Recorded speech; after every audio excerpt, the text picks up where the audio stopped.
आज आपण साबुदाणा बटाटा पापड कसे बनवायचे ते बघतोय. तर पापड बघा मस्त असा तेलात टाकला ना, की चौफट फुलतो आणि हा लाल देखील होत नाही आणि खायला देखील याची चव खूप छान लागते. तुम्ही एकदा या पद्धतीने बनवून बघा. खूप सोप्या पद्धतीने आपण आज बनवणार आहे. तर बघा चौपट मस्त असे आपले हे पापड फुललेले आहे. तर मी याच्यासाठी 400 ग्राम हा साबुदाणा घेतलेला आहे. आपण जो खिचडीला वापरतो ना, तोच साबुदाणा आहे. सर्वात आधी साबुदाणा आपल्याला भाजून घ्यायचा आहे.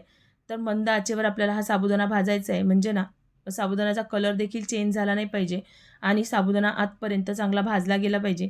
तर मी 8 ते 10 मिनिटं मंद आचेवर हा साबुदाणा भाजून घेतला आणि थंड व्हायसाठी बाजूला ठेवला आहे. तर मी इथे 1.5 किलो हे बटाटे घेतले आहेत. बटाटे उकळून घेतले आणि त्याचे साल काढून एका किसणीने आपल्याला किसून घ्यायचे म्हणजे याच्या गुठळ्या राहणार नाही.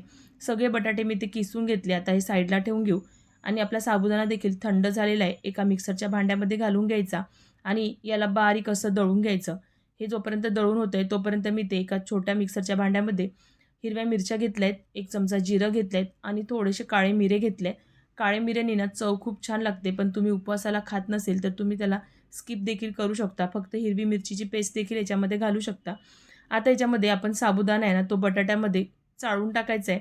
तर चाळणीने चाळून घ्यायचा आहे. मी सुरुवातीला विसरले होते, पण नंतर हा चाळून घ्यायचा. माझ्या ह्याच्यामध्ये जास्त काही मोठे दाणे निघाले नाही, पण साबुदाण्यामध्ये थोडे मोठे दाणे राहू शकते, त्याच्यासाठी चाळून घ्यायचं आहे.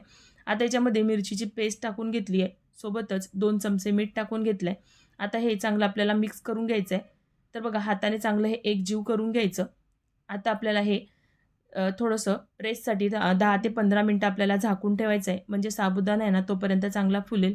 तर मी इथे 10-15 मिनिटं हे झाकून ठेवून घेतलं होतं. आता बघू शकता साबुदाणा फुलल्यामुळे हा थोडा घट्टसर देखील झालेला आहे. घट्टसर झाला आहे ना तर हाताने आपल्याला चांगला हात चोळून घ्यायचा आहे.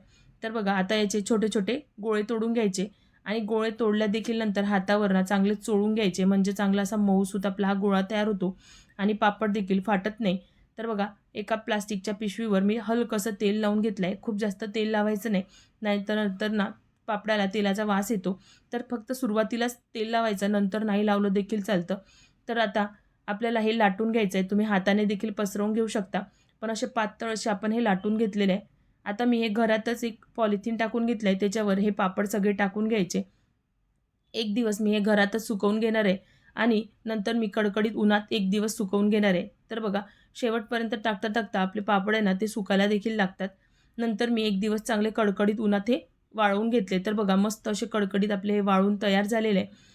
तर आता मी तुम्हाला हा तळून देखील दाखवते. तर दुसरीकडे मी तेल गरम करायला ठेवलं आहे. याच्यामध्ये पापड टाकायचा. तर बघा पापड मस्त असा आपला फुलतो आणि चवीला देखील खूप छान लागतो. तोपर्यंत तुम्ही माझी रेसिपी कुठल्या सिटीतून बघताय ते मला कमेंट बॉक्समध्ये नक्कीच सांगा.